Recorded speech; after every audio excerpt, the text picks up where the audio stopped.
Good afternoon, it's September the 20th. I thought I'd give you an update on my final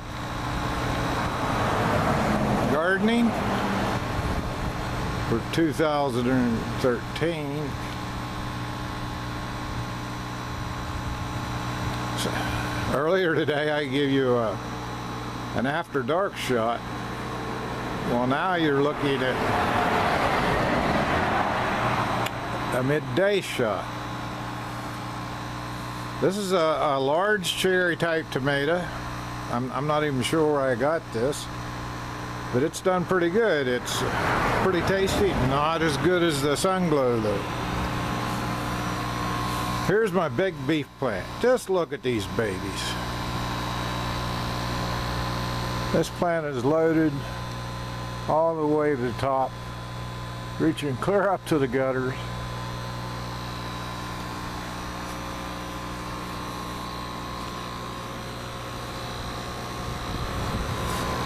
Here's another shot of the big boy. It also was loaded. And it's about 18 inches over the gutters. I just don't know how I could have done any better than I did with these plants.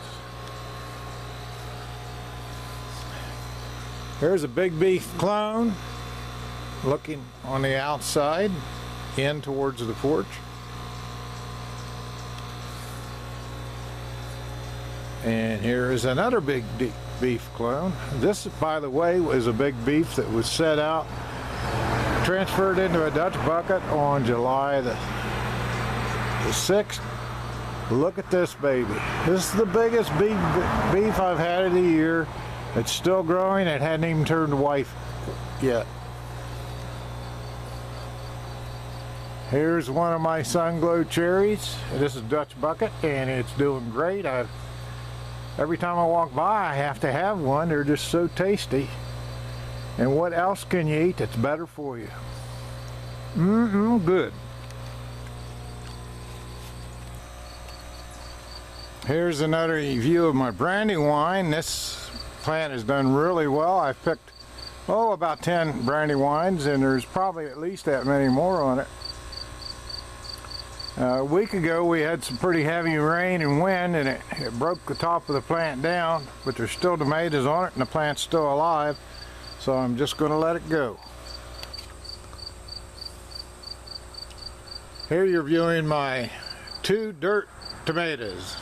Actually, they're in the flower bed. These are sausage tomatoes. I've picked several.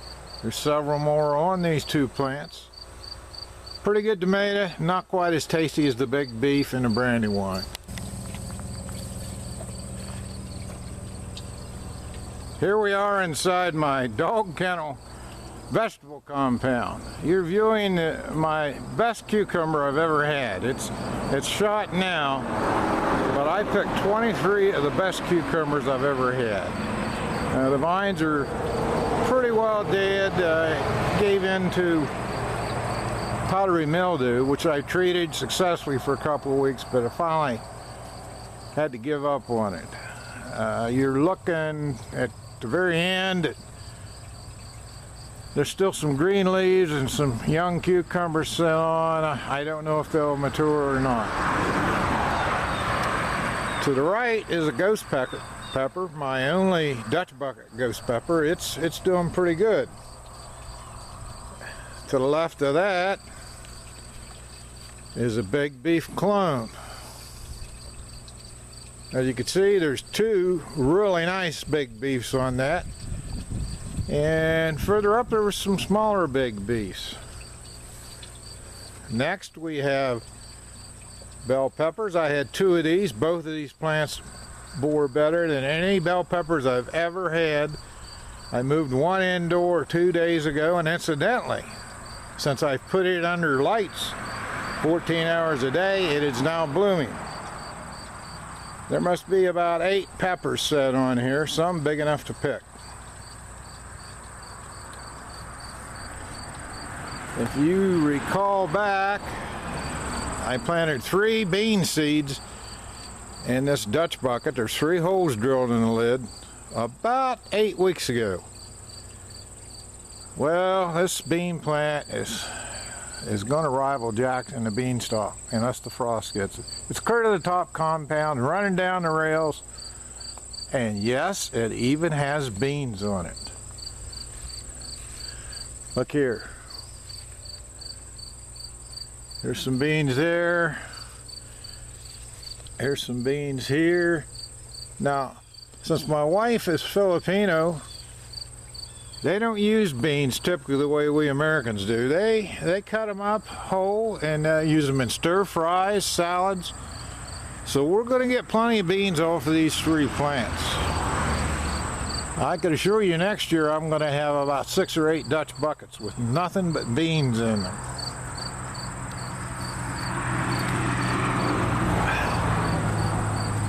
You're looking at my Thai hot pepper.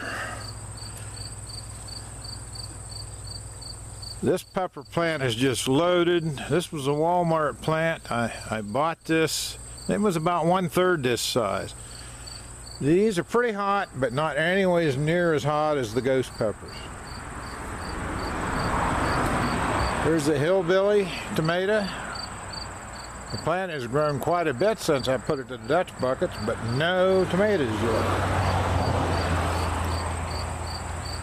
Here is a Dutch bucket. Sunglow cherry tomato. It had cherries set on when I planted it. I've been picking them all along, and the plant keeps growing. It's clear up over the fence. Here's my best hillbilly so far. When I transplanted this to the Dutch bucket, there was one nickel-sized hillbilly set on. Well, look at it now. This is one of the best tasting tomatoes I've ever planted, and this one's starting to get ripe. I can't wait. In the beginning, this plant showed no growth, but I thought, well, that's probably due to the fact the fruit was already set on. The plant now has more than doubled in height and has more tomatoes set on. There's about 5.5 foot of plant.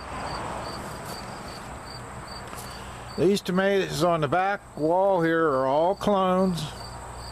The very first one is a red cherry tomato. It's a good 6 foot tall, way over the top of the compound. The next 4 are big beefs. All of these plants have tomatoes set on. They might not make it to being ripe, but I'll have plenty of fried green tomatoes. Now this very last tomato plant here, it actually has 2. One is a giant ox heart. That's the one in the back. And the one in the front is called a carbon tomato. It's actually an Italian tomato. A funny looking tomato, but I grew these from seed, so they got a late start.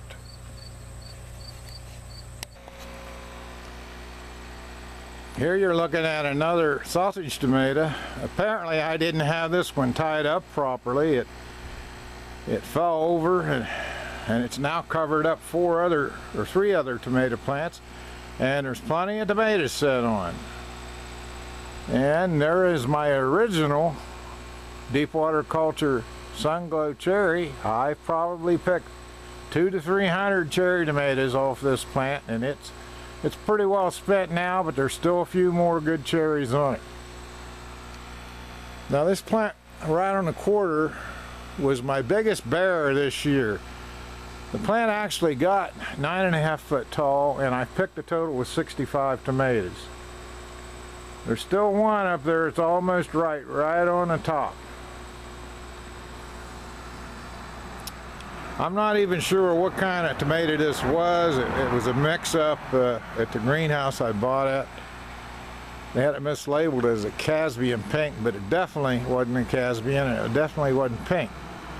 It also was only an average tasting tomato, but even though it yielded so much, I probably won't plant this one again. Here we are at the other end of my compound. This is the buckets that I showed earlier that had, one of them had an algae problem. These are all ghost peppers, and the one that originally had an algae problem is right here. Well, we had a high wind one day and it broke about 70% of the plant off. I didn't realize it, but the stalks are woody as you near the base. There must be 50 ghost peppers on there. Some were ripe and some were green. I tried to eat one of them last week and it was so hot I had to spit it out, and believe me, it burnt me all the way to my stomach, and I didn't even swallow anything except maybe the juice. I have had dirt raised ghost peppers before, and they are hot, very hot, too hot to eat. So far, everybody that has tasted my hydroponic ghost peppers say they're 2 to 3 times hotter than a dirt raised ghost pepper, and I agree. If anybody wants to try one of these super hot peppers, send me your email and we'll make arrangements and I'll ship you a couple. But I warn you, you've never had anything quite so hot. Right next to it was a super nice hillbilly, and it's got several nice tomato set on. However, it also has about 1 million aphids. I didn't catch them until they had spread everywhere, and I've been spraying, but it has taken its toll on the plant.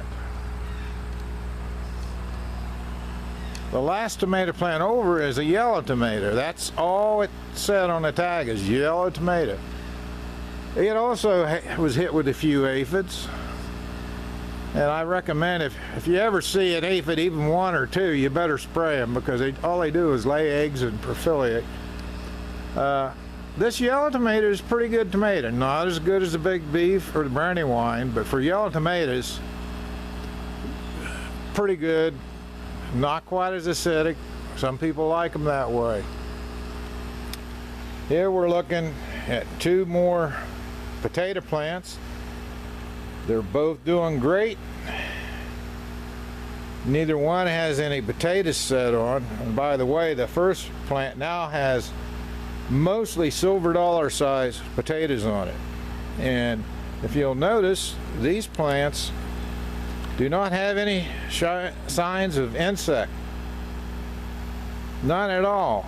And why that is so is beyond me, because my dirt tomatoes have all been ate up by insects. Well, it's mid-September. It's time to dig the potatoes anyhow. So I'm very excited about these hydroponic potatoes, and in a few more weeks we see where we end up. That's all for today, folks. Mahalo.